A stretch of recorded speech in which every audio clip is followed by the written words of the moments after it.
خود خلفاء راشدین کی اگر حالت لے لیں تو عمر ابن خطاب رضی اللہ عنہ اتنے طاقتور انسان تھے اور ان کی ہاتھ ایسے تھے جیسے ایک عام انسان کا پیر ہوتا ہے، روایت میں آتا ہے، مطلب بائسپ اتنے تھے جیسے ایک عام انسان کی مانڈی ہوتی ہے. جب وہ چلتے تو لوگوں کو بھاگنا پڑتا ساتھ میں، سمجھ رہے؟ علی بن ابی طالب رضی اللہ عنہ کے تعلق سے آتا ہے کہ آپ کی کلائی اور فورامس، یہ سمجھ پیچھے کا حصہ دونوں برابر تھے سائز میں، کہ جب کسی کا ہاتھ پکڑ لیتے تو جان نکالنے کی طاقت رکھتے تھے دبا کے بعد، اگر پکڑ لیے تو سمجھو مرنے تک چھوڑنے سے اتنی طاقت سے پکڑتے تھے. عثمان ابن عفان رضی اللہ عنہ کے تعلق سے آتا بہت ڈیل ڈال والے انسان تھے. عمر ابن خطاب رضی اللہ عنہ اونچے پورے اور عثمان ابن عفان رضی اللہ عنہ اونچے پورے انسان تھے، کافی ہائٹڈ تھے، دونوں بھی ہائٹ میں بہت زیادہ تھے. حضرت عمر کے تعلق سے آتا تھا کہ جب چلتے تو ایسا لگتا گھوڑے پہ بیٹھے ہوئے، مطلب ہائٹ اتنی زیادہ تھی، گھوڑ سوار جتنے ہائٹ پہ آتا اتنے ہو جاتے تھے. اور حضرت عثمان بھی کافی اونچے پورے انسان تھے. ایک بار دونوں ساتھ چلنے لگے تو حضرت علی راستے میں مل گئے.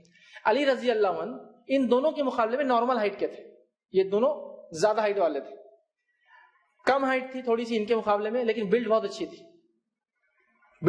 تھی، بہت گٹھے ہوئے تھے. تو دونوں کے بیچ میں چلنے لگے تو حضرت عمر نے جوکنگلی مذاق سے کہا، اے علی تم لنا کے نون لگ رہے ہو ہمارے بیچ میں چلتے ہوئے. لنا سمجھتے ہیں لام نون الف، لنا عربی میں کہتے ہیں ہم، لنا لام نون، تو نون چھوٹا رہتا بیچ میں اور الف اور لام بڑے بڑے رہتے. تو کہا تم لنا کے نون جیسے ہمارے بیچ میں دکھ رہے. حضرت علی بھی مسکرایا اور کہا میں ہوں تو تم ہو، ورنہ نون ہٹ گیا تو لا ہو جائیں گا. میں ہوں تو لنا مطلب ہم، لا مطلب نہیں. تو کہا میں ہوں تو تم ہو، نہیں تو میں ہٹ گیا تب بھی ہٹ جاؤں گی.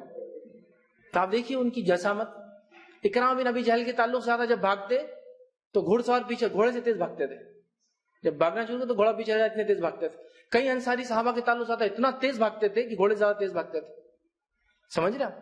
فزیکلی بہت فٹ ہوتے تھے، یاد رکھیے وہ لوگ جس کی کوئی انتہا نہیں یاد رکھی. ہم لوگوں نے اس کو مذاق سمجھ لیا فزیکل فٹنس کو، یہ بہت اہم ہے، ہمارے دین کا حصہ ہے، مرغوب ہے، ترغیب شدہ چیزیں کرنا چاہیے، فزیکلی فٹ رہنا چاہیے، لیکن مقصد ہے اس کا یاد رکھیے، ریا شو آف دکھاوا نہیں ہونا چاہیے جیسے آج کل ہوتا ہے. ٹھیک ہے.